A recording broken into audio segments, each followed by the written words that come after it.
The true shift, true success, lasting change happens at the level of your thoughts and beliefs and not just at the level of your actions. So stop doing this. Stop working harder and grinding into the late evenings and into the weekends, especially if instead of living your life, you feel like you're barely surviving it. I see this all the time. People putting in late nights, endless tasks, and they're under the constant pressure. And that's become the norm, right? This hustle and grind, this constant pushing and pushing because you think that will lead you to the life that you've always dreamt of. And then you find out you're falling behind or you're exhausted and you just can't keep up. So you start trying all these productivity hacks. You've downloaded countless apps, and every morning you're following some morning routine workout guru, someone who's saying, push harder. Maybe they came from the military and that was their mindset, and that works for some people. But man, I got to tell you, for most of us, if you're like me, that just doesn't work. And you begin to feel that you're still overwhelmed, you're still exhausted, and you're still feeling like you're stuck in some deep, muddy rut, just spinning your wheels, and you're not going anywhere. And if this sounds familiar, the problem isn't better time management or more willpower. The real issue lies deeper, and it's in the thoughts and beliefs that drive your relentless pursuit of more at the expense of your well-being.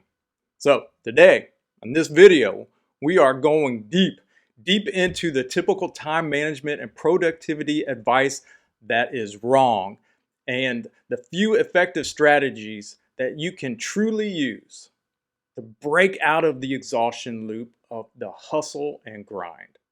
So, why traditional productivity advice fails?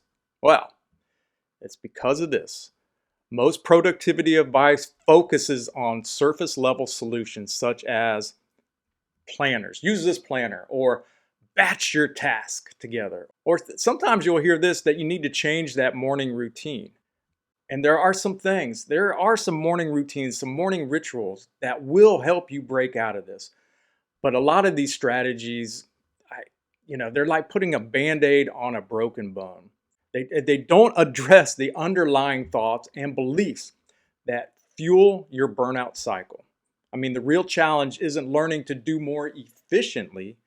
It's learning to think differently about success, about rest, about failure, and about your own self-worth. So let's talk about something that may help.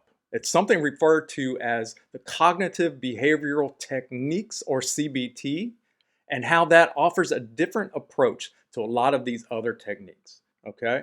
Because CBT, instead of adding more tasks to your already overwhelming schedule, CBT helps you identify the change in the automatic thoughts and distorted beliefs that keep you trapped in cycles of stress and burnout. CBT isn't therapy, it's a practical framework for recognizing how your thoughts shape your feelings and behaviors. By shifting how you think about time and productivity, success, and rest, you can break free from the mental patterns that are burning you out and start building a sustainable, fulfilling life that you've been working so hard to create. The breakthrough comes when you realize that lasting change happens at the level of your thoughts and beliefs, not just your actions. Let me repeat that.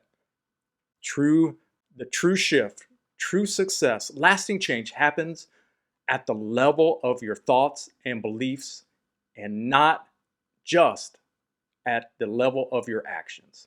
And this is what CBT does, right? It helps you to identify the mental scripts that drive your workaholism, right? Or challenge your distorted thinking that keeps you stuck in overwhelm.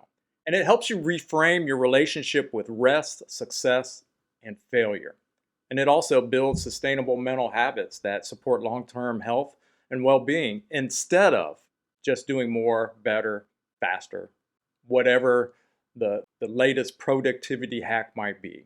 That's not CBT. And we're going to get into what it is exactly. And we're going to talk about the 3 phases of mental freedom. All right.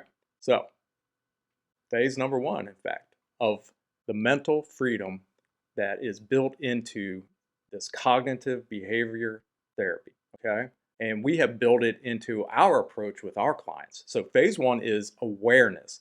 It's catching your limiting thoughts, all right? And understanding those limiting thoughts. And the first step to becoming aware of those thoughts that are driving you toward burnout. And most of these thoughts happen automatically below your conscious awareness. And there's some practical tools you can use to dig those out. One of those is what we call the thought record practice. And this is for like a week. Just track your thoughts. All right. When you feel stressed or overwhelmed, write it down. What was the situation? What was the automatic thought that occurred? And how did it make you feel? This is important. How did it make you feel? Because many times you'll feel it in your gut. It doesn't feel good, or maybe you'll be hard, have breathing challenges, or maybe even pains. And then what you did as a result of those thoughts. Okay, how did it impact your actions? Maybe you'll notice things that you begin to repeat in your head, and these are limiting beliefs, such as if I rest, I'll fall behind, or I have to be perfect or I'll fail. Or here's another one. I've said this on other videos. Everyone is depending on me. That's not true. Or I don't have time to slow down. I mean, where does that come from, right? The next tool is what we call cognitive distortion spotting, or learning to recognize when your thinking becomes distorted. And there's some common patterns out there, which include the all or nothing thinking. Again, if I'm not working, I'm lazy.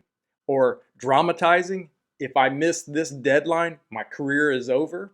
Or the mind reading, right? Do some mind melding. My team thinks I'm not pulling my weight. My team thinks I'm not pulling my weight. How do you know that? Or there's also the shoulds. I should be able to handle all of this. Then a third tool is to question your assumptions. When you notice a stressful thought, ask yourself, what evidence do I have that this is true? What evidence contradicts this thought? And what would I tell a friend who had this thought? What would you tell them? And what's the worst that this could lead to? Or realistically, what could happen? Just reframe those thoughts, okay? Because that moves you into phase two, which is the reset and the reframing your relationship with success. So once you're aware of your limiting thoughts, it's time to challenge, and as I just said, reframe them. And this will help you let go of perfectionism. It'll help you let go of that need to do more. You know, when you lay down in bed and you're thinking, I didn't do enough, it will help with that. And it'll help you develop a healthier relationship with rest and productivity. Now, there's some practical tools here too. There's behavioral experiments. So you want to test your beliefs by trying new behaviors. For example, take a full day off and notice what actually happens to your work. Can you do that? Can you take a day off and relax and not think about work and then go back and see what happened? Try it. Or set boundaries with email and just observe the real consequences, like no answering email after 5 p.m., right? How does that happen? Are those, did you lose a sale because you didn't respond at 7 p.m. or after dinner? Observe what happens. What are the real consequences? Another thing you can do is delegate a task you normally do yourself and see what those results are. A lot of times we think if we want it done right, we have to do it ourselves. But try, you have a team. Many of you have teams. Some of you are solo entrepreneurs, and I get it. But if you have a team, delegate that task. Step back. Let them grow. Let them work on it and see what those results are. And then here's another thing you can do is take a lunch break and track your afternoon productivity. I can't believe I said that, because there are so many people out there who work right through lunch because they feel they need to, right? I could talk all day about rest and taking breaks after major tasks. I have videos on it. So this is important. Take that lunch break. Even if you're not eating, go for a walk and then track your productivity when you come back. Because when you take a break, when you rest, if you go out in nature, it helps re-energize you. It helps your brain recover. And then another tool is belief laddering. So you want to gradually shift from limiting beliefs to empowering ones. Go from I must always be productive to I can be productive and still rest. Remember, rest is important. Or to rest enhances my productivity. Sometimes you have to slow down to speed up. Write that down. Slow down to speed up. Now, a third tool is success redefinition. Write down what success currently means to you, and then redefine it in terms of well being and energy levels, or quality relationships, or personal fulfillment. What does success mean to you? Now, let's move into phase 3, which is what we call flow activation. And this is building sustainable mental habits. So important. So it focuses on integrating new ways of thinking into your daily routine. Creating a lasting change that supports both high performance and well-being. I can't say the word well-being at the same time, right? And there's some practical tools here you can use. There's a daily reframe practice. When you notice stress or overwhelm, use this 3-step process. Number 1, pause and stop. Notice that thought. That kind of goes back to phase 1, right? And then step 2, observe. What am I thinking right now? Okay. And then step 3, reframe it. What's a more balanced way to think about this? And a lot of times it's the opposite. Reframe. Whatever it is, reframe that thought. And then there's another tool called what we call the weekly WOOP planning, WOOP planning.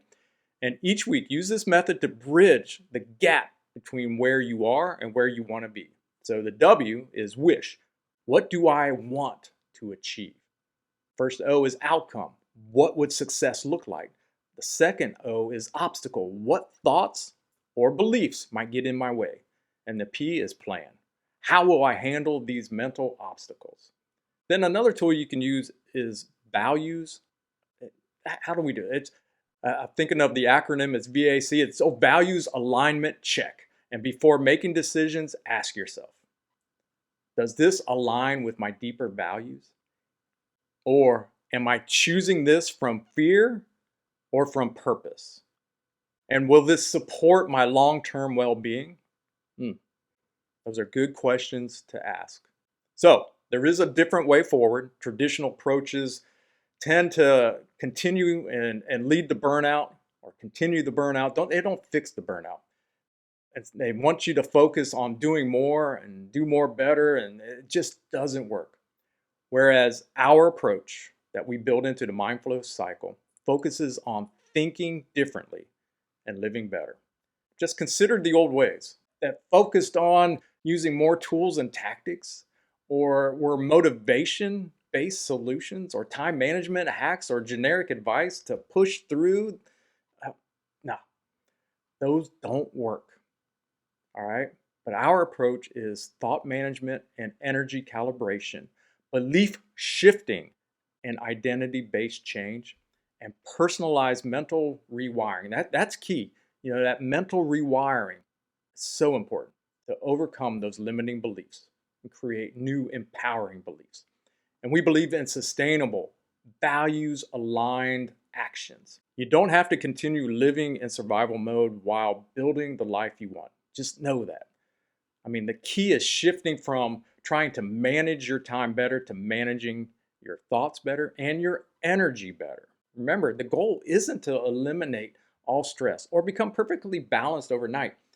It's to develop a sustainable relationship with your work and your ambitions, one that allows you to achieve your goals while you're actually enjoying the life you're building. You've already proven you can work hard, right? Now it's time to learn how to work smart by rewiring the thoughts that drive your actions. The life you're working so hard to build is waiting for you, so you might as well reach out there and grab it. I enjoyed rambling here. I hope you enjoyed listening to me. Please come back, share this video with somebody who needs it, and do me a favor, subscribe. That really helps us out. Don't forget to check out our website. It's www.mindflowcycle.com, and we will see you again soon. Stay strong.